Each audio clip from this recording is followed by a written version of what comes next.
20 डिसेंबर 2020 चा तो दिवस होता जेव्हा एक बोट बहामास आयलंड वरून फ्लोरिडाकडे निघाली होती। त्या बोटीत 20 प्रवासी होते। ही बोट याआधी अनेकदा फ्लोरिडाचा प्रवास करून आली होती, त्यामुळे हा प्रवास त्यांच्यासाठी अगदी नेहमीचा होता।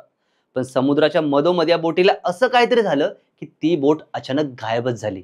त्या बोटीसोबत काय झालं हे कोणालाच माहित नव्हतं। फक्त एवढंच माहित होतं की बहामास आयलंड वरून ही बोट अगदी व्यवस्थित निघाली होती आणि तिला बर्म्युडा ट्रायंगल वरून जायचं होतं। जेव्हा अमेरिकेच्या कोस्ट गार्ड्सना हे कळलं तेव्हा त्यांनी सर्च ऑपरेशन सुरू केलं।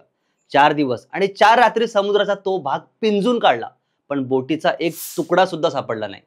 त्या दिवशी बोटीसोबत नेमकं काय घडलं, बर्म्युडा ट्रायंगल वरून जाणारं प्रत्येक विमान आणि जहाज गायब का होतात, हे जाणून घेऊया या व्हिडिओच्या माध्यमातून। पण त्याच्या आधी गाजावाजाला सबस्क्राइब करायला विसरू नका आणि आमच्या इतर अपडेटसाठी बेल आयकॉनवर नक्की क्लिक करा। नमस्कार, तुम्ही पाहताय गाजावाजा।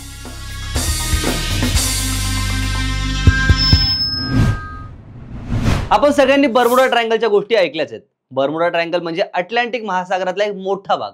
फ्लोरिडा पासून बर्म्युडा आयलंड आणि पोर्टो रिको या 3 ठिकाणांना जोडून बनलेला त्रिकोण आहे। त्याचं क्षेत्रफळ 8 लाख चौरस किलोमीटर आहे, म्हणजे एखाद्या छोट्याशा देशापेक्षा मोठा भाग। या भागात जहाज आणि विमान गायब होण्याच्या असंख्य स्टोरीज आहेत। काहींचे अवशेष सापडले पण बहुतेकांचे नाही, आणि जे सापडले ते जिथे शेवटच्या रडारवर दिसले होते त्यापेक्षा दूर। या त्रिकोणी रहस्यमयी भागात नक्की काय आहे? लोक म्हणतात ट्रायंगल मध्ये एलियन्स आहेत किंवा सी मॉन्स्टर्स किंवा काही गुप्त शक्ती ज्यामुळे असं घडतं। पण खरं काय आहे? तर या बर्म्युडा ट्रायंगलची गोष्ट तर खूप आधीची आहे, पण ती सुरू होते साल 1945 पासून, जेव्हा US नेव्हीची 5 टॉर्पेडो विमानं एका मिशनवर निघाली होती। पण अचानक ही विमानं समुद्राच्या मध्ये बर्म्युडा ट्रायंगलच्या भागात येताच US नेव्हीच्या रडारवरून अचानक गायब झाली। तेव्हा दुसरं महायुद्ध संपून फक्त काहीच महिने झाले होते, त्यामुळे US नेव्हीला शंका आली की शत्रूने त्यांची विमानं पाडली असावीत। मग त्यांच्या शोधासाठी आणखी एक विमान पाठवलं, पण आश्चर्य म्हणजे तेही बर्म्युडा ट्रायंगल मध्ये येताच रडारवरून गायब झालं। त्या 6 विमानांचा काहीच पत्ता लागला नाही। हीच ती पहिली घटना ज्यामुळे बर्म्युडा ट्रायंगल जगभरात भीतीचं ठिकाण मानलं जाऊ लागलं। पण या घटनेपासून साधारण 10 वर्ष आधी असंच काहीसं एका विमानासोबत घडलं होतं, पण ते यातून वाचले होते। 1930च्या आसपास 2 जुळे भाऊ जॉर्ज आणि डेव्हिड अमेरिकन नेव्हीचे अधिकारी होते। त्यांना आईच्या मृत्यूची बातमी मिळाली, म्हणून ते एका प्रायव्हेट जेटने त्यांच्या गावी निघाले होते। बर्म्युडा ट्रायंगलच्या वरून जाताना अवघ्या 10 मिनिटातच पायलटने सांगितलं की विमानाचे सगळे यंत्र बंद पडले आहेत। ना इंधनाचा अंदाज होता, ना रेडिओ काम करत होता। विमान कोणत्या दिशेला जात आहे हेच कळत नव्हतं।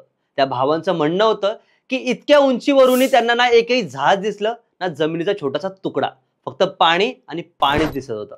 पायलटला घाम फुटायला लागला आणि तो बेशुद्ध झाला, पण नशिबाने त्या विमानात को पायलट होता, ज्याने विमानाचा ताबा घेतला आणि काही तासांच्या भयंकर प्रवासानंतर त्यांना जमीन दिसली। विमानाची इमर्जन्सी लँडिंग झाली। नंतर बर्म्युडा ट्रायंगल त्याच्या रहस्यमय घटनांमुळे प्रसिद्ध झालं। तेव्हा या भावांना कळलं की ते स्वतः या बर्म्युडा ट्रायंगल मध्ये अडकले होते, पण नशिबाने ते वाचले। या बर्म्युडा ट्रायंगल मध्ये जहाज आणि विमानं गायब होण्याच्या कित्येक घटना आहेत। आजपर्यंत इथे 50 पेक्षा जास्त जहाज आणि 20 विमानं गायब झाली आहेत। काहींची विकिपीडियावर लिस्ट आहे, पण काही घटना कधी रिपोर्ट झाल्या सुद्धा नाहीत। आता मुख्य प्रश्न की हे सगळं का होतं? लोक म्हणतात की ट्रायंगल मध्ये समुद्रात ताकदवान वर्लपूल्स आहेत, तर काहींचं म्हणणं आहे की इथे एलियन्सचा बेस आहे। पण विज्ञान काय म्हणतंय महत्त्वाचं आहे। युनिव्हर्सिटी ऑफ कोलोराडोच्या संशोधकांनी सॅटेलाइटने या भागाचा बारकाईने अभ्यास केला, तेव्हा त्यांना असं काय दिसलं जे याआधी कुणीच पाहिलं नव्हतं। त्यांनी पाहिलं की बर्म्युडा ट्रायंगलच्या वरच्या बाजूला काही विचित्र ढग तयार होतात, ज्याला चौरस आहेत ना गोल आहेत। हे ढग हेक्सागोनल असतात, म्हणजे षटकोनी ढग। त्यांचा आकार 88 किलोमीटर इतका मोठा असतो। हे ढग सामान्य नाहीत, ते एअर बॉम्ब सारखे असतात। त्यांच्या खाली वारे 270 किलोमीटर प्रति तास वेगाने वाहतात। कोणतेही विमान त्यातून सहजासहजी जाऊ शकत नाही, आणि त्यामुळे समुद्रात तयार होणाऱ्या लाटा इतक्या मोठ्या असतात की मोठमोठे जहाजही त्यातून वाचू शकत नाहीत। शास्त्रज्ञांचं म्हणणं आहे की बर्म्युडा ट्रायंगल मधल्या अपघातांचं हे एक कारण असू शकतं। शास्त्रज्ञ असं सुद्धा म्हणतात की हे ढग मायक्रोबर्स्ट तयार करतात, जे विमानांना खाली ओढतात।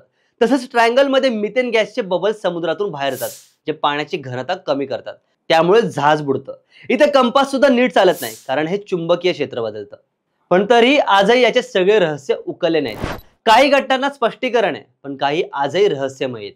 ही गोष्ट तुम्हाला कशी वाटली आम्हाला कमेंट्स मध्ये नक्की सांगा, आणि गाजावाजाला लाईक, शेअर, फॉलो आणि सबस्क्राईब करायला विसरू नका।